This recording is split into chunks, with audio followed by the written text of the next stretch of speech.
If nothing else, Draisaitl is saying all the right things about how he'll handle the contract he received from the Edmonton Oilers. Deep down, he might be nervous about justifying an $8.5 million cap hit over 8 years, but as Robert Tchaikovsky of the Edmonton Sun reports, the German forward insists that he won't change the way he plays.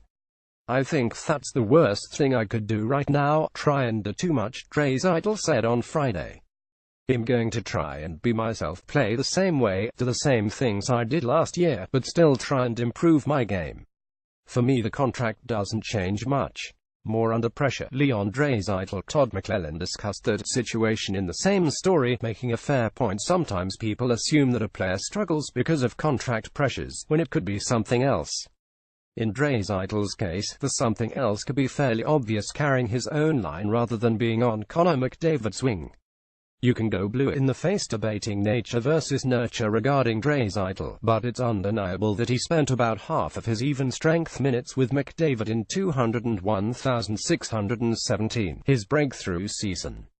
So far, it looks like Draisaitl will line up with a relative unknown Draisaitl and a guy with an equally polarizing contract, Milan Lucic, at least early on in training camp. As you might expect, Draisaitl's saying the right things about that, and has impressed Lucic. "He has showed he can help take this team to another level, and we're going to need him to be the same type of player he was last year," Lucic said, via the Oilers site. "He's a lot of fun to play with. He uses his line mates, he uses his size, he uses his speed, and I'm excited to see what kind of player he's going to be for us this season."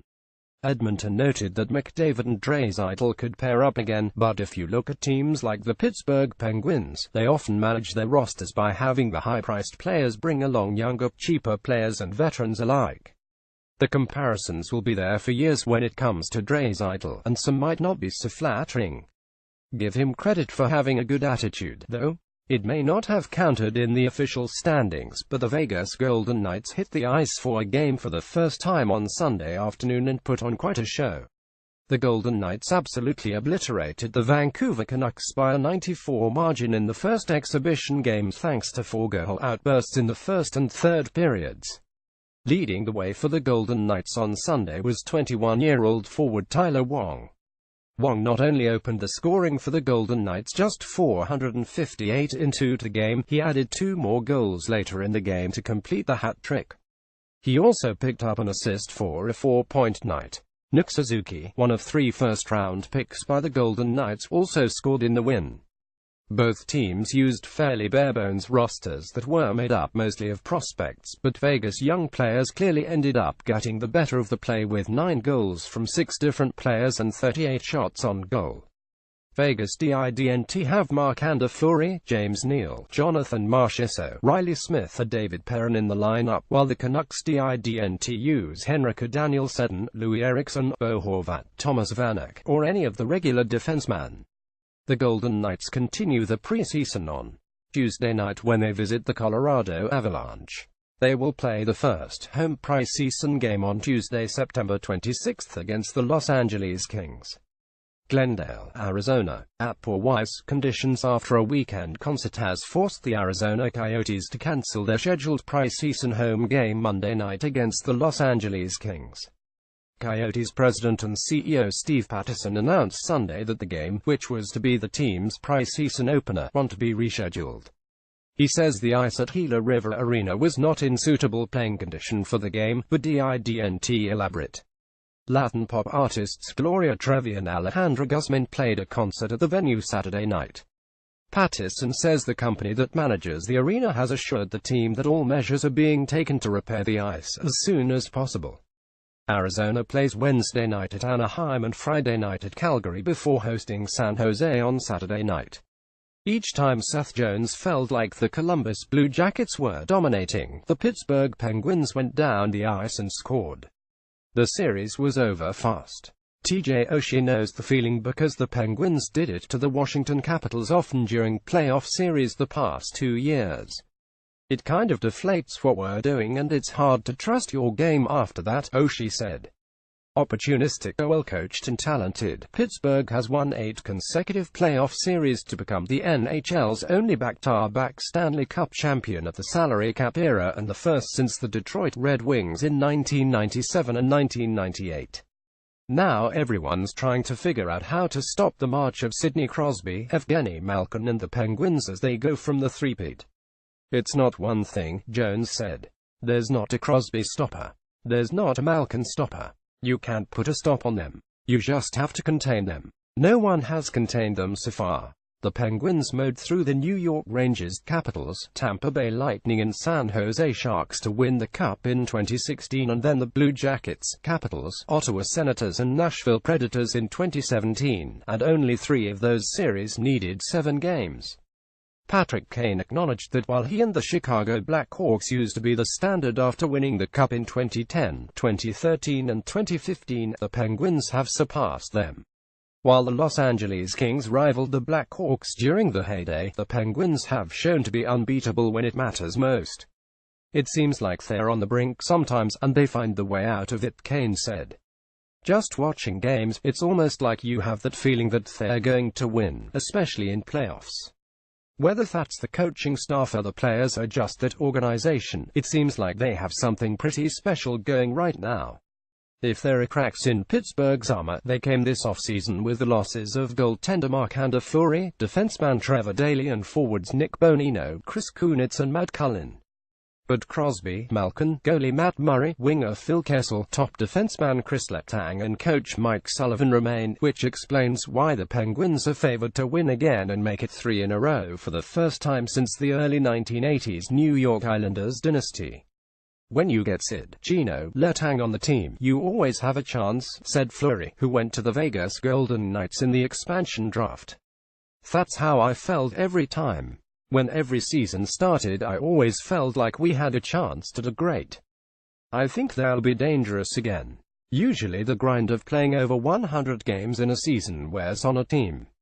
Ryan Getzlaf, whose Anaheim Ducks won the Cup in 2007 and lost in the first round the next year, said a team needs luck and a group that's able to sustain a high level of game through fatigue the entire next year. Now that the Penguins have sustained to win twice, no one's betting against them doing it again. They're a good team, and they're going to continue to be a good team, Philadelphia Flyers defenseman Shane Gostisbehere said. They're the heavyweight chums right now, and you've just got to knock them off. Easier said than done. Now maybe Murray will struggle with a heavier workload. The depth that Fleury said paved the way to the championships will wear thin. But if there's a blueprint to attacking the Penguins, it might be putting pressure on the blue line. You have to play a physical style, but also you have to play a skill style as well, Jones said. You got to get to them, you got to get to the defensemen, I think, and that's something that teams may focus on. The Penguins won last spring with a no-name defense while being outshot 794,718, yet they found ways to win. Oshie said any potential Pittsburgh killer must be more resilient, and Predators defenseman Roman Josi knows there's a mental aspect to facing a team with so much success. Once you win a lot of series, you start to believe more and more and the confidence grows, Josi said. As an opponent you've got to get in there and believe that you can beat them. Obviously it's tough. They're a great team, but you got to have the belief. Follow hockey writer Stephen Wino on Twitter at http://www.twitter.com/wino. For more app NHL coverage http://sapnews.com. Tanyoki. Even if you assume that intriguing young defenseman Jakob Chychrun won't really be healthy until late in 201,718, the Arizona Coyotes suddenly boast a remarkably promising defense after acquiring Jason Demers. Read more about that significant trade here. Demers joins a group including stud blue line Oliver Ekman-Larsson, underrated puck mover Alex Goligoski, and Niklas Hjalmarsson, one of the best pure defensive defensemen in the game. Jamie McGinn has quietly put together a solid career, yet his kind are easier to come by in the NHL, a league where competent top 4 defensemen are at a serious premium. Just ask Coyotes GM John Chaker. That top 4 has something for everyone, and generally boasts the sort of mobile, talented defensemen that are coveted in the NHL. Ask yourself for a moment how many teams, particularly in the Western Conference, can confidently say that they have a better defense core than the Coyotes do right now. The Nashville Predators and Calgary Flames are immediate answers, while the St. Louis Blues likely boast a stronger group too. Things get a little fuzzier once you reach down the conference's ranks. The San Jose Sharks boast bigger strengths on the high end with Marc-Edouard Vlasic and Brent Burns, but the Coyotes might have them beat from a depth perspective. The Winnipeg Jets boast some interesting talent, yet you wonder if Paul Morris is really harnessing that potential. And so on. We can quibble over Arizona's exact place among those groups, yet it's difficult to dispute that, suddenly, the Coyotes seem respectable in that area. They have the makings of a team that can make a surge in other areas, too. If Antti Raanta can covet strong backup work to full-time difference-making C. Cam Talbot, Martin Jones, suddenly the Coyotes are that much tougher to score against. Step and give that forward group some credibility, while things could get interesting if Max Domi, Anthony Duclair, and Dylan Strome take steps forward. And, really, a signing like this might inspire the Coyotes to push to add a little more offense. Maybe older guys who can be more than mere mentors like Jaromir Jagr and Denis Zaripov deserve at least an exploratory phone call. Right now there are a ton of ifs, right down to how well Rick Tocchet can mold what, to many, looks like a roster that's about as polished as a ball of clay. Don't be surprised if the Coyotes become a chic dark horse candidate as previews start trickling in, though either